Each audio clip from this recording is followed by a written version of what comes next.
Welcome to our next episode of Roomination. Today, let's talk about a natural born enemy of a broom. Because we talked about brooms in the last episode. Mops.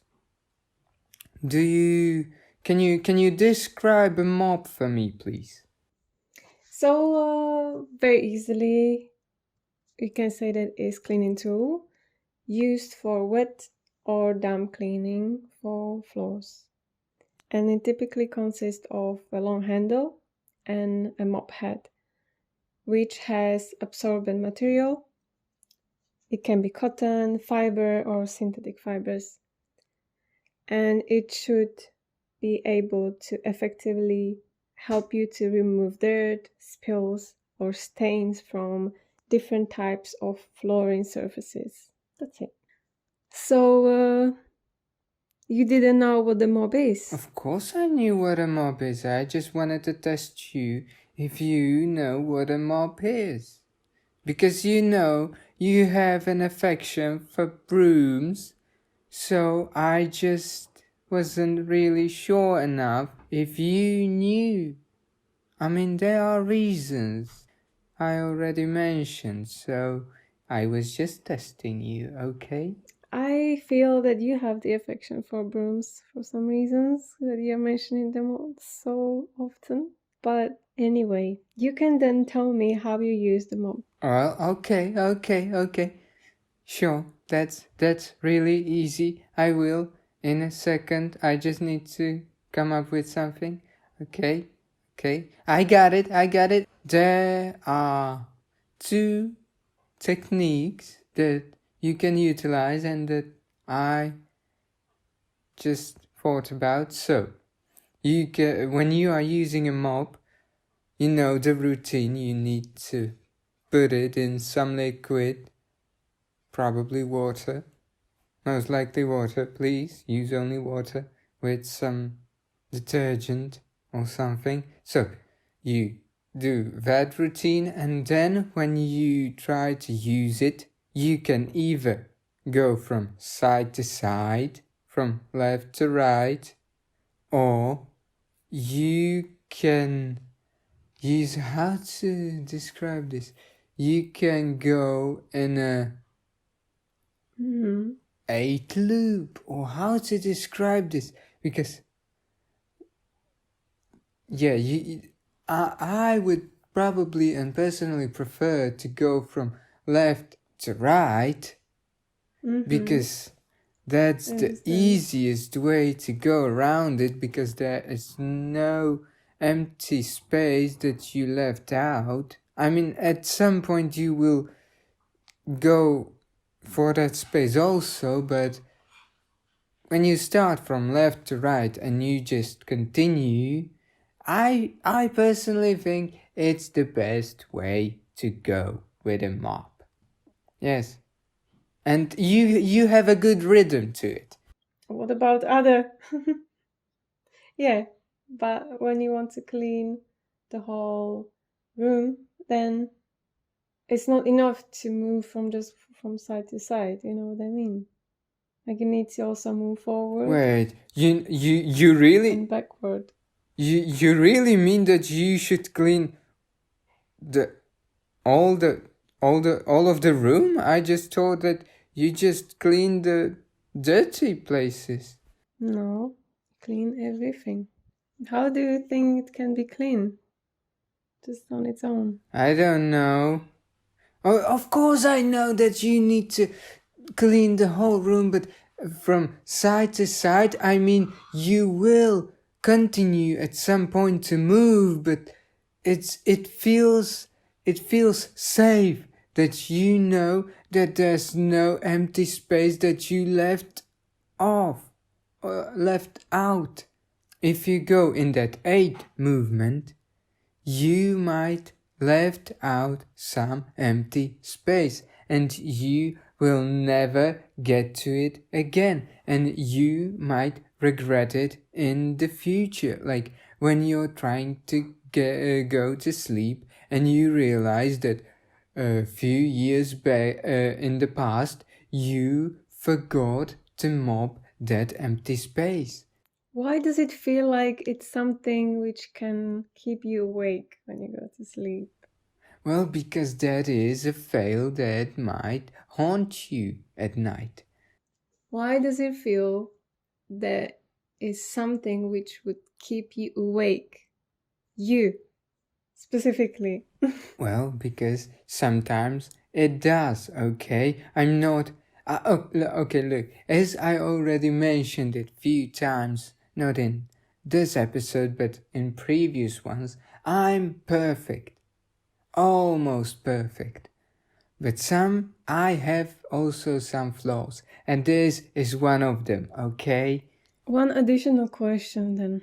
Yes. When was the last time you were cleaning with a mop? Well, the last time, as I can recall, it was in 96, and then I got my injury from mopping, and I was sort of banned for life from mopping. So yeah, it was a sad time for me because my life passion was mopping the floor, and when I was doing it, I felt free. I felt the wild in me. I felt like I could do everything. I was on the top of my game then, and it was heartbreaking for me. How are you handling the situation right now that you are not mopping anymore? Well, I mean, it's all in the past now, and I came to realize that I don't need a mop in my life, and that's sort of a thing that you need to get through. Like, you need to sort this out on your own, because you need to live. You need to focus on other things than only mopping, okay? How does your floor is still clean then? How does it happen? I'm not gonna point fingers or tell names, but I get people for that.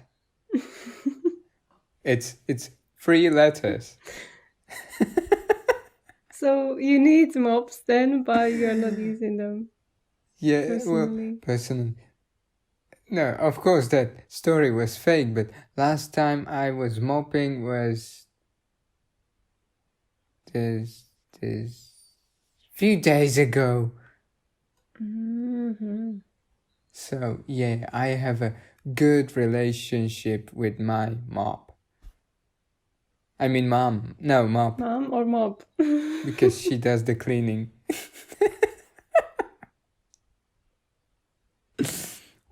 Okay, now what type of mop do you have? I have the flat mop. And Oh my god, you yeah. animal. I am an animal, okay. Yeah, whatever.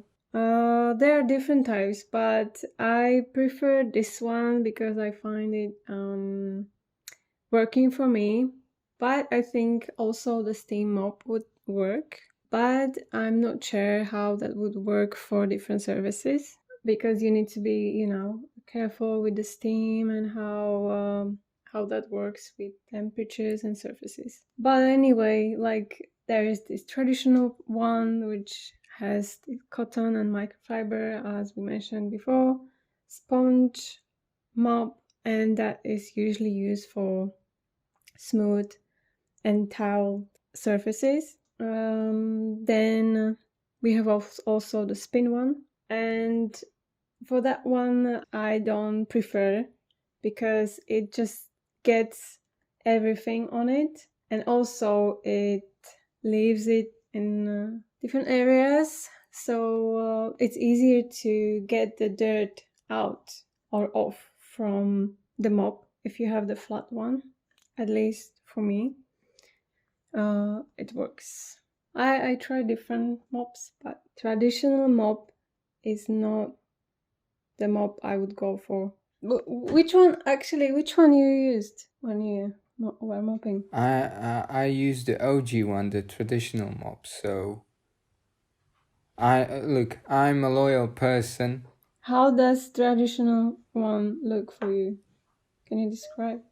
Oh, with those cotton microfibers that just stick out of the head. I don't know how to describe it. A mop is a mop, okay? You don't change it. It's a mop. I can't describe it. It's just a mop. It's not a sponge. It's just those fibers that are sticking out of the head that you put in the water. You then try to twist it when you want to dry it a bit so the water doesn't drip from it, and that's it. It's a mop. I mean, I'm very, as you can see, I'm very defensive about mops, so Yeah, the topic really gets you. that's my preferred option of mop, because I frown upon other types of mops, because why? I only need one, and it was there for me my whole life. It helped me go through stuff. Yeah, now I'm just hallucinating. Okay. There are also other ways how you can use mops, and that is dusting high surfaces. If you have tall shelves or ceiling fans or places where it's hard to reach for you and you need to clean that space, then you can use clean, dry, and soft mop to get rid of anything you want in that area. Some people also clean the walls with mop or even windows. And it's also good to use them if you have some areas which they are hard to get, like very tight corners or narrow gaps and areas behind the furniture. So you don't have to move everything because of this little area, and if you have the mop, then you can just use it. And if the mop head is too big, you can just use some cloth on that handle and then clean the space. That's it. Just to be careful not to leave the cloth there, but you have the handle so you can handle it, right? With that being said, to make sure that you don't cross-contaminate if you use mop for different areas, for me, I would use different mops. So one would be always for, windows and ceilings, and the other one will be only for the floor. That's it. Okay. Now, we all know how the story goes when you are using a mop.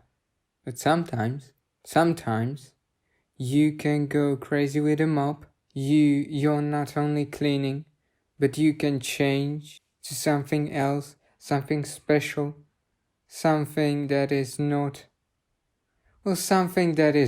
normal. And we can describe that with a little story for you. The trusty mop, the superhero of cleanliness, with its long handle and absorbent powers. It's like the Clark Kent of cleaning tools. Donning its cape-like mop head, it swoops into action, ready to battle the evil forces of dirt and grime. Imagine the mop struggling, blah blah blah. Imagine the mop strutting, its stuff down the cleaning aisle, boasting the brooms and vacuums. Hey, you may suck and sweep, but I'm here to mop the floor with you. It's got that swivel and its step, gracefully gliding across the floor, leaving a trail of sparkle in its wake. But let's face it, the mop isn't just a hero. It's got a playful side too. Ever caught your mop pretending to be a microphone during your cleaning dance party? Don't be surprised if you find yourself belting out your favorite tunes with a mop in hand, living out your Mop-star fantasies. And let's not forget the ultimate mop Olympics, synchronized mopping. Picture a team of mops, perfectly coordinated in their movements, swirling and twirling in unison. It's like a choreographed dance routine that makes even the toughest stains quake in fear. So next time you reach for that trusty mop, give it a little appreciation. It's not just a cleaning tool, it's a superhero, a dance partner, and a source of cleaning inspiration. Embrace the mop's quirky charm and let it bring a little fun and cleanliness into your life. So here we are in the end of our amazing story with the mop. Tell us your favorite one and maybe the story from your childhood. Click like, subscribe, and until next time, bye.